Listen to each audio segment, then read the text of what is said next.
Wikang Filipino. Wikang Filipino. Wikang Filipino. Wikang Filipino. Wikang Filipino. Wikang Filipino. Wikang Filipino. Ako wala ako sa mga dayuhang Ako ay isang malayang Pilipino.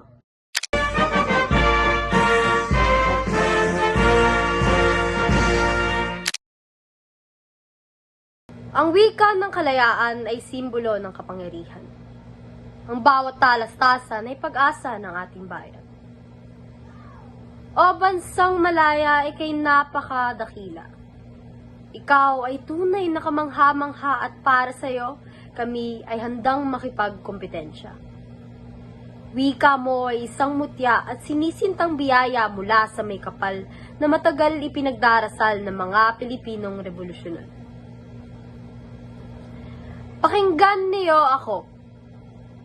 Paminawa ko niyo. Denggenda tayo.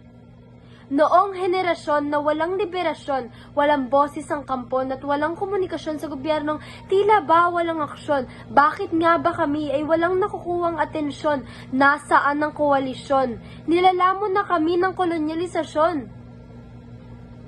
Paano kami babangon? Kaya pala tila tayo nilalason ay nilulusob na tayo ng mga Hapon. Tila ba ang mga Pilipino ay alipin na maging ang sariling wikain ay inangkin at ninais burahin ng mga mananakop at ginawang angkop ang kanilang tradisyon na hindi naaayon sa ating nasyon.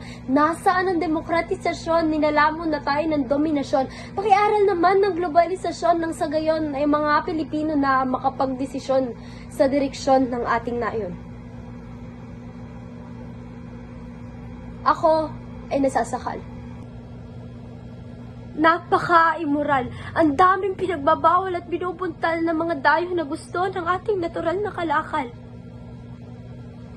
Hanggang kailan pa ako maghahangad na sana bukas maayos na, sana bukas maihayag ko na ang aking nadarama. Walang boses ang madla, tinatapakan ng ating wika. Saklolo mga Pilipino, iangat natin ang ating bandila. Mabuti na lang, meron akong papel at lapis upang may sulat ang nais na makawala sa bigkis ng mga dayuhang hindi ko makilatis. Kalaunan, nagkaroon ng dominyon sa wika ng nayon sa ilalim ni Manuel L. Quezon. Nabigyan ng aksyon ng suliranin ng lipod at nakabangon sa matatarik na alon ng kahapon. Tulay ang manuskripto at pagsusulat ng dokumento na gawa niyang makaapekto sa paglago gamit ang impluwensya sa mga tao na gamitin ang wikang ito. Sa paraang ito, naging malaya ang mga tao sa paggamit ng wikang Pilipino. Ang daming nabago kagaya ng pagkabilanggo sa galamay ng mga hukbo. Pagsusulat ang pangunahing nakahikayat sa pag-angat ng wikang ugat. Kagaya ni Dr. Jose Rizal, pambansang bayani na isa sa mga sanhi na malayang pagbabahagi ng wikang tinatangi. Kung kaya't huwag kang mabahala, tayo ay magsaya, wala nang kompetensya, mayroon ng ginhawa dahil malakas ang soberanya at ang mga Pilipino ay may kalayaan na. Dahil dito sa Pilipinas, anuman ng iyong antas, anuman ng iyong dinanas, lahat tayo ay maaaring maging malakas at maaaring makapagbigay lunas sa anuman ng kailangan ng lutas gamit ang wikang likas. Maaari ka nang maghayag, mayroon ng liwanag dahil lahat tayo ay tanyag gamit ang wika na naging mitya upang tayo ay maging malaya.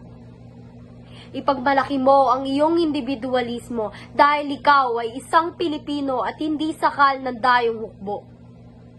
Isang ehemplo ang kataga ni Crisostomo. Dinggin niyo ako. Damayan ninyo ako. Sa mga katagang ito, simple ngunit maaaring marami ang mabago, kagaya na maaaring lumiwanag anuman ng malabo at maaaring malutas anuman ang komplikado.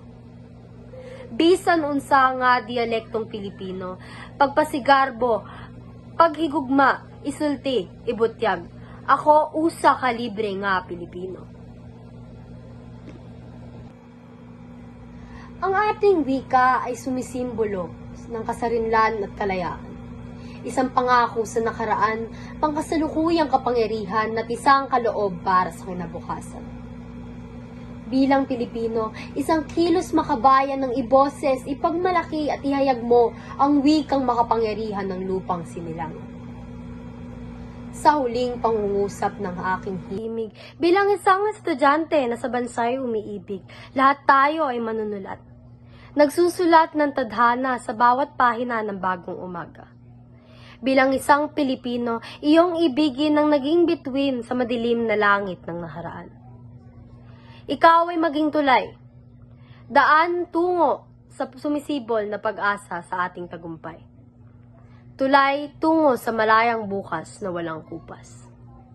Ako po si Ashley Kisses Nogrado at pinagmamalaki ko ng buong puso, ako ay isang malayang Pilipino.